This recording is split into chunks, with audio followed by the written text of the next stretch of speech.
some of Marash Embroidery books in our collection. Start with, this is one of the older ones. Mary Goslow does embroidery, international embroidery, and this is a book that she did on Russian embroidery. And there's one page here of Marash Embroidery that she shows here. And then she shows it in this book. This is also her, Mary Goslow. I believe this is 1977, and this is also 1977. She shows a picture of an Armenian skirt, and then the stitches and how it's done. Another common way of doing Marash embroidery is to make crosses. You'll see that in some of our examples that we have in our collection.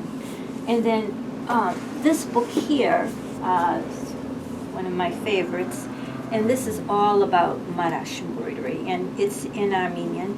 Surik Tavtian is the author, and she has some examples of these two types of Marash embroidery. There's the interlacing stitch, which is the most common that you see everywhere, and then there's the satin stitch. We have one example in our collection here. This is satin stitch that I'm showing you right now, and then the interlacing stitch is here. And then this wonderful book here of just Marash embroidery, and this is from Aleppo, Syria, and it's quite wonderful. It has a beautiful display of embroideries, and this one is 1940, so there are many different ways of putting embroidery on. And this is here is a picture of one of my classes, my Marash classes, and I enjoyed teaching, and I had some young children here. Unweaving the history of interlacing. Gary and I have discovered that it started in Egypt. We have seen examples, and when I went down to Washington, D.C., I actually saw a Mamluk example, which is 13th century, in the Textile Museum in Washington. So that was quite wonderful. And then Germany, we've seen some examples of German embroidery from the 14th century. And that is usually white on white.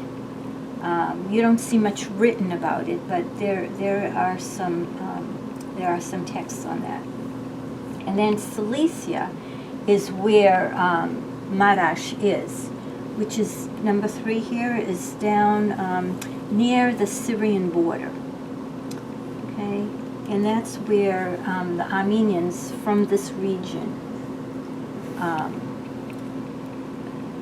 did the embroidery. And then Gujarat region in India, which is over here.